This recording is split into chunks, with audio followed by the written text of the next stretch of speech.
me chamo Flaviana e o nosso trabalho se encontra no livro de Filosofia, na unidade 2, capítulo 1, da página 64 até a página 79, que abrange o assunto sobre o ser humano que conhecia a si mesmo, a filosofia na história, corpo e alma, natureza humana versus condições humanas, a filosofia da existência.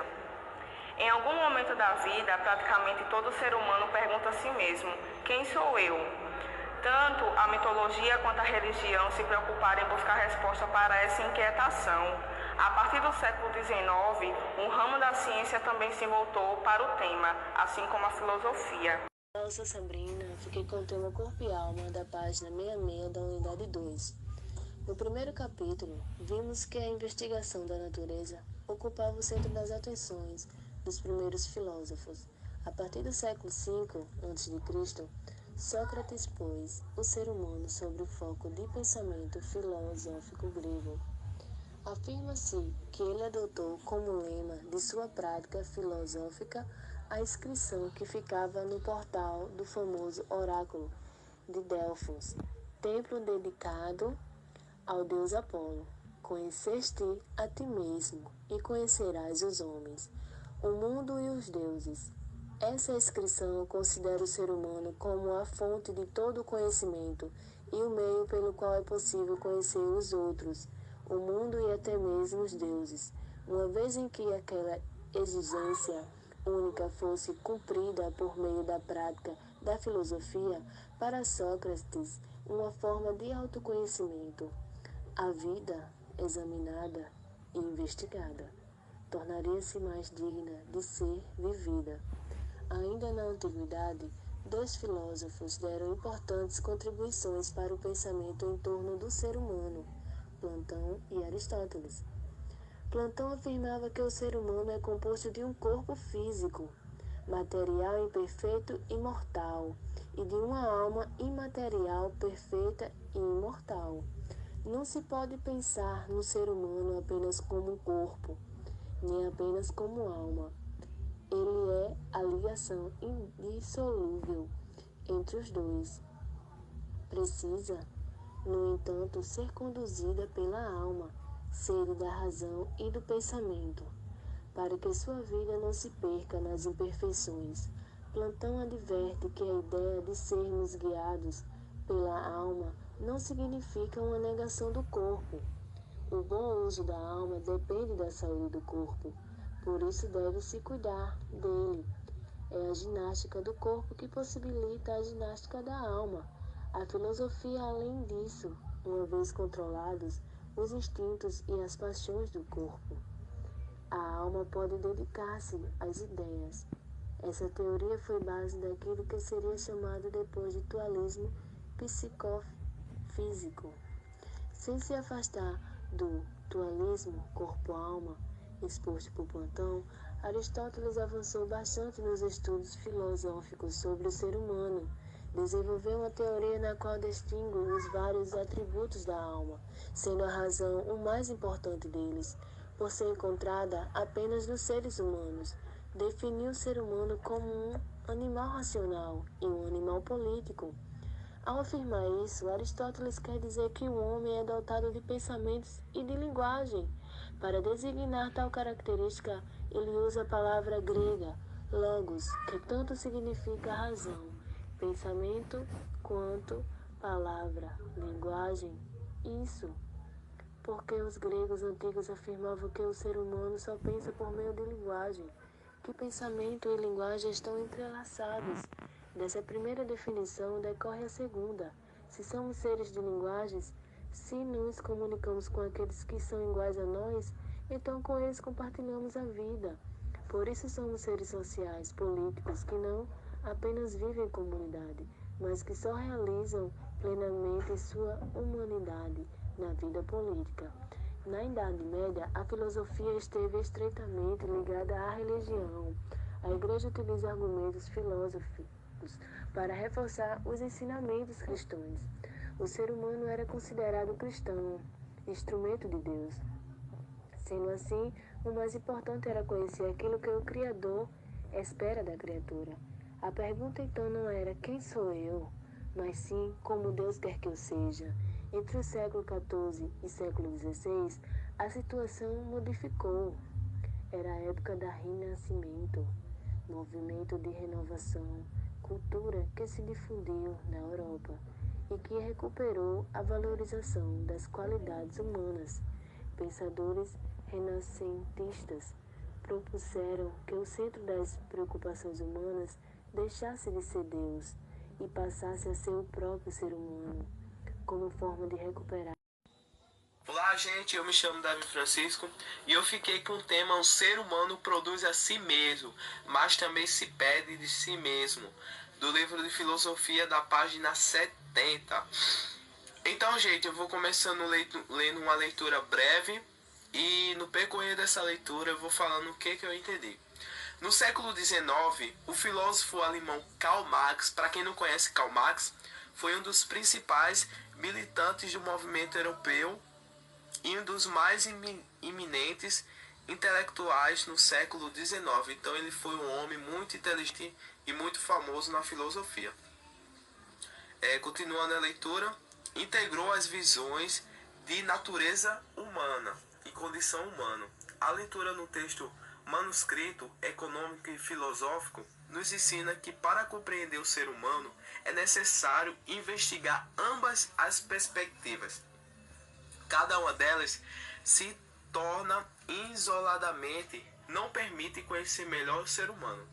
A obra de Marx nos permite dar um novo sentido a essas expressões, por natureza humana, entendendo-se aquilo de propriamente humano, que é identificável em cada indivíduo. Leva-se em consideração, assim, os aspectos biológicos, anatômicos, fisiológicos e psicológicos, e afirma-se que eles se expressam no aspecto material na vida contínua, na vida cotidiana. Então, para conhecer o humano por sua natureza, tem que investigar as suas necessidades em suas ambas perspectivas, conhecer o humano. Para Marx, o ser humano muda ao longo da história e, no entanto, permaneceu o mesmo. Isso porque ele se considera que o ser humano constrói-se a si mesmo por meio do trabalho e, conforme se constrói, se modifica.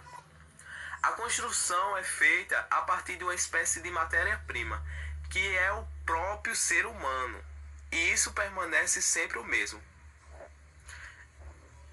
É o trabalho que faz com que o ser humano seja propriamente humano. Olha que interessante. Em outras palavras, para o Marx, os seres humanos produzem a si mesmos por meio do trabalho.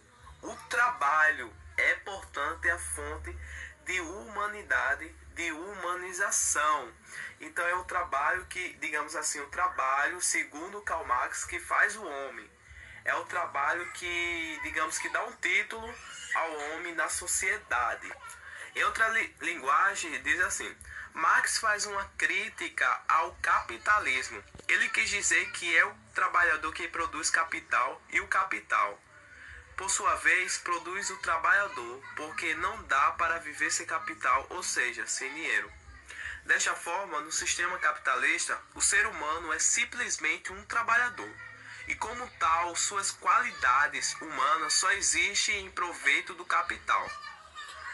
Com relação a perder-se dentro de si mesmo, significa que o homem perde sua humanidade no processo do trabalho, uma vez que ele coloca parte de sua vida naquilo que produz e que não pertence a ele.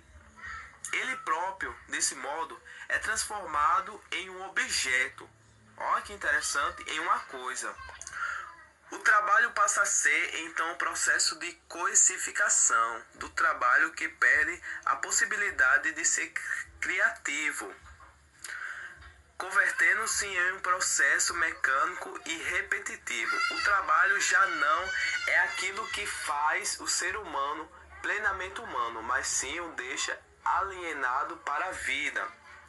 Então é o trabalho que deixa o homem, digamos assim, aliado para a vida, para o dia a dia. Então, gente, segundo Marx, se a própria humanidade produziu a desumanizante condição humana do capitalismo, os próprios seres humanos devem transformar essa condição, superando o trabalho alienado por meio da abolição da propriedade privada dos meios de produção.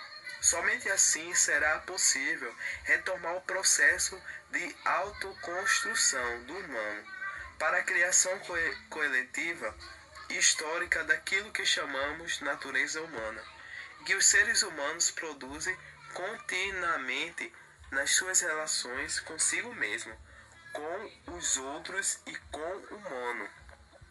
Então, pessoal, o conceito de Karl Marx não é apenas um trabalho forçado, uma rotina sem fim, mas o homem transformar, a natureza transformar, não a rotina, aquilo que ele faz, mas transformar do modo diferente. Como diz o título dessa leitura, dessa explicação, o ser humano produz a si mesmo. Ou seja, o ser humano está produzindo a cada dia a si mesmo, mas também se perde de si mesmo. Como assim se perder? Fazendo uma rotina do seu trabalho. Aquilo todos os dias, eu faço isso todos os dias, eu percurso aquilo todos os dias. Não muda pelo seu trabalho. Faz o seu corpo, o seu ser, como fosse uma estrutura, uma estrutura de todos os dias, uma estrutura repetitiva, como fosse uma espécie de matéria-prima, como foi lido.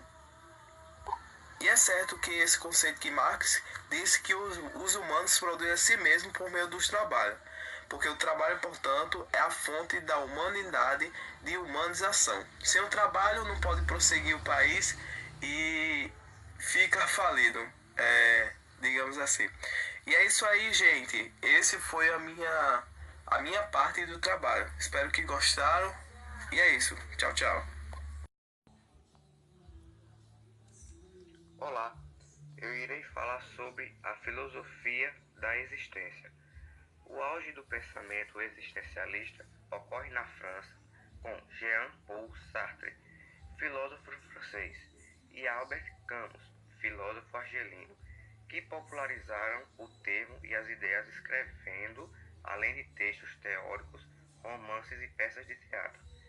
Essa força nos anos pós-guerra tem muito a ver com a recuperação de conceitos como liberdade e individualidade. O pensamento existencialista defende, em primeiro lugar, que a existência vem antes da essência. Significa que não existe uma essência humana que determine o homem, mas que ele constitui a sua essência na sua existência. Esta construção da essência se dá a partir das escolhas feitas, visto que o homem é livre, nessa condição na qual o homem existe e sua vida é um projeto. Ele terá de escolher o que quer ser e efetivar sua vontade agindo, isto é, escolhendo. Olá, eu irei falar sobre a raiz do existencialismo. O filósofo dinamarquês Søren Kierkegaard, na primeira metade do século XIX, afirmou que para compreender a vida humana, o filósofo deve pensar sobre a sua própria vida. Ele produziu uma filosofia com forte caráter psicológico, de certo modo com uma reação às ideias do filósofo alemão Friedrich Engels, que procurava estabelecer uma filosofia ancorada na razão e que desejava abarcar a totalidade dos saberes. Na segunda metade do século XIX, Friedrich Nietzsche afirma o princípio de Sócrates, segundo o qual o sentido da filosofia é interrogação sobre a própria vida. Para Nietzsche, todo o ser humano é um estranho para si mesmo, e por isso a prática filosófica precisa orientar-se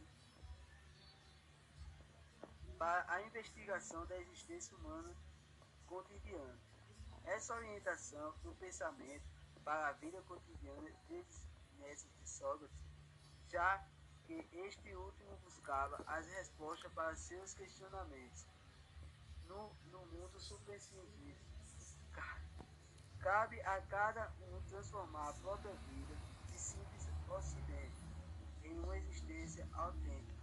Com isso, Sócrates afirma que a vida não tem um sentido definido e, atenção, seus sentidos são construídos por nós mesmos, conforme vivemos.